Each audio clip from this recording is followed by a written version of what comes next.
Hello বন্ধুরা, দেখো আজকে আঁশ চাল করেছি। কি করেছি আমি, আর মাছের একটা বড় লেজ আমার কাছে ছিল, সেগুলোকে আমি দেখো টুকরো টুকরো করে ভেজে নিয়েছি কড়া করে। তারপর আলু ভেজেছি, তারপর ওই কড়াইতে আমি তেলে কি করেছি, আদা পেঁয়াজ রসুন বাটা দিয়ে কষিয়েছি। দেওয়ার পর আমি গোবিন্দভোগ চাল দিয়ে একটু কষিয়ে নিয়েছি।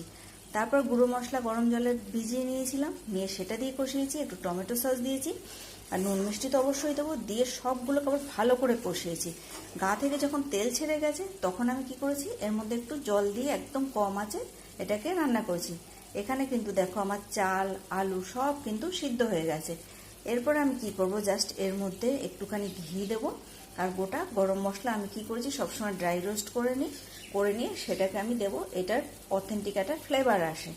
তোমরা দেখো এইভাবে, তোমাদের কাছে যদি আর মাছ না, যে কোনো মাছে একটু বড় লেজ থাকে, লেজ তো অনেক সময় কাটার জন্য কেউ খেতে চায় না, তখন তোমরা এটাকে পিস করে নিয়ে এইভাবে